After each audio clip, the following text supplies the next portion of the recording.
Alhamdulillah saya diberi waktu. Ini saya mau tanya Ustaz. Kalau nanti saya dari awal sampai keterangan akhir saya Islam kafir ini kalau dipahami terkait dengan sofibul hal antara dua tadi, mudahulu sama asil, saya cenderung ke asilnya. Jadi ajarannya yang sempurna, yaitu Islam sendiri. Kalau dua ayat ini yang dengan sampaikan, yang kedua tadi wa ma arsalnaka illa rahmatan lil alamin. Kalau muslim itu sudah masuk, sudah benar-benar sempurna melaksanakan ajaran Islam, maka nanti bisa efeknya itu rahmatan lil alamin. Nah, adakah upaya-upaya dari mungkin mubalek dan lain sebagainya atau pakar-pakar Islam menyampaikan kepada masyarakat bagaimana sih untuk bisa masuk atau melaksanakan ajaran Islam yang sempurna, sehingga nanti efeknya rahmatan alamin. Jadi tidak sesempit mungkin barangkali dengan sampaikan terkait dengan rahmat hidayah tadi itu atau siksaan, tetapi juga aspek-aspek yang lain gitu. Jadi bukan masalah penundaan adab atau sekaligus ada batas gitu. Wa ma arsalnaka, ini kan Muhammad Rasulullah sallallahu alaihi wasallam. Jadi barangkali nanti kalau muslim itu sudah sempurna, barangkali ya walaupun tidak sesempurna Muhammad, maksimal lah. Nanti bisa efeknya implementasi ajarannya itu di masyarakat, dia nanti menjadi rahmatan lil alamin. Jadi bukan Nabi Muhammad saja, mungkin untuk sekarang ini kita yang meniru ajarannya Nabi Muhammad, mengamalkannya, nanti bisa memberikan rahmat atau memberdayakan masyarakat barangkali yang semulanya nganggur jadi bisa kerja, yang semulanya bodoh pengetahuan lebih ngerti, ya itu kan rahmatan lil alamin juga. Mungkin saya tanyakan kembali, saya ulang upaya-upaya kita untuk menjadi musuh yang kafir sehingga nanti menjadi rahmatan lil alamin. Terus saya dari Mojokerto ke sini, maaf saya dari Mojokerto langsung saja ke sini untuk menyimak kajian beliau ini. Terima kasih. Assalamualaikum warahmatullahi wabarakatuh. Tadi kan sudah saya sampaikan, ini terjadi perbedaan pendapat, tapi ada yang ditarjih oleh Imam Ibnu Katsir itu. Jadi ketika yang pertama kafa itu arahnya kepada ad-dakhilin atau asyul. Kalau ad-dakhilin berarti pelaku. Pelakunya engkau harus masuk kan begitu. Dirimu harus kafa. Dirimu sendiri ini tidak boleh.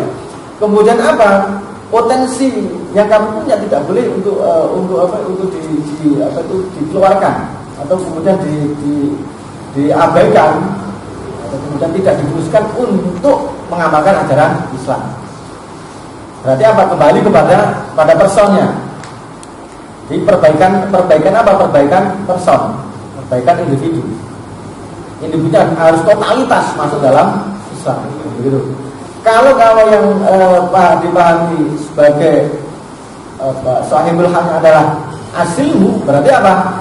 Ajaran Islam itu tidak boleh dicampur aduk dengan ajaran selain Islam. Berarti ini nyambung dengan asbabun nuzul yang tadi ayat ini turun karena apa? Karena ada sebagian orang kafir dini, orang Yahudi yang masuk Islam, ya, tapi masih mengamalkan syariatnya Yahudi sebagian. Berarti apa? Ini dianggap tidak kafah dalam menjalankan ajaran Islam. Nah begitu. Jadi nanti konsekuensinya juga akan berbeda. Kalau dari yang ad-dakhilin yang dituju itu kemudian totalitas person.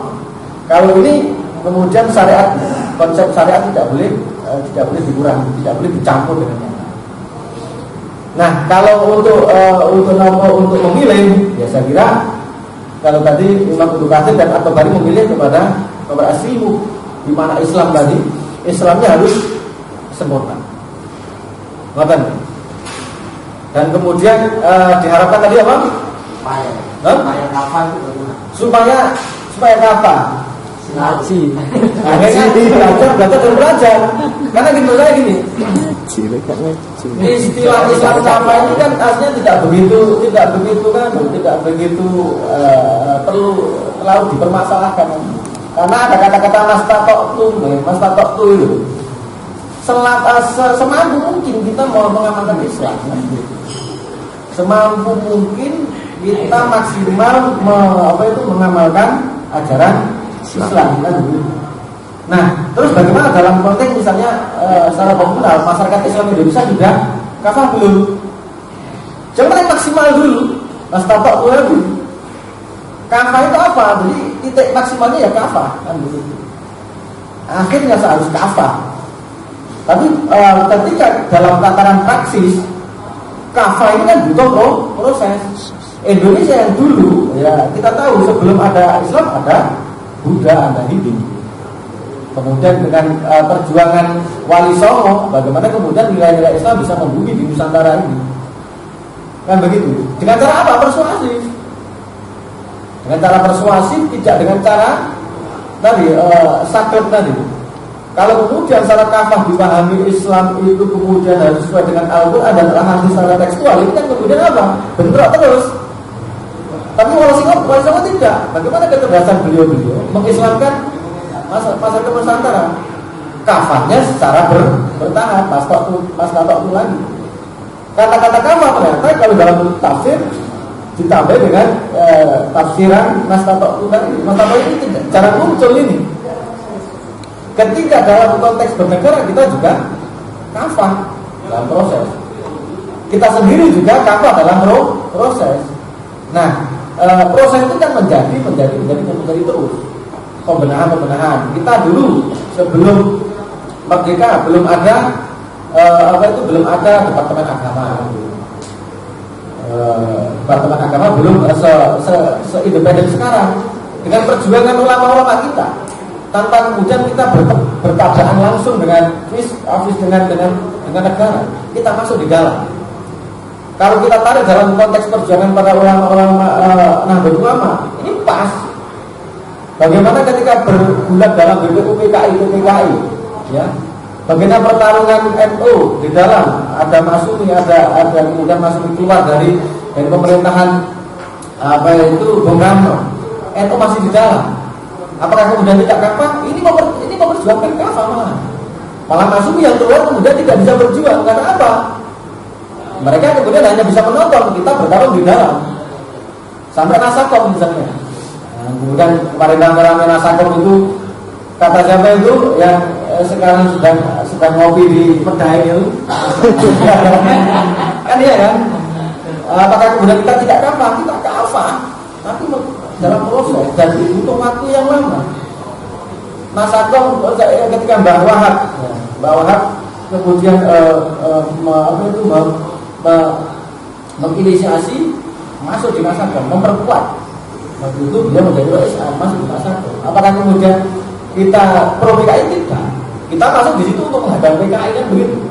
Ketika kemudian ex-Masyumi yang kemudian terpapar pemberontakan Permesta dan PRNI ini, dan mereka dilarang oleh pemerintah lah. NU kalau ganti pemerintahan masih bisa paling enggak minimal masih bisa memperjuangkan aspirasi umat Islam di parlemen, dan itu berhasil.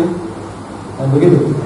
Ini kan menuju proses menuju kafah kan. Nah, supaya kafah apa? Lah, saya kira di sini semuanya ustaz, apalagi panjenengan yang ustaz sekali bernasional. Kan begitu. Kemanapun harus kemudian mentradisikan atau menyuarakan ngaji seperti ini dengan begitu. Tidak ada kemudian ramai di medsos, ya karena di medsos.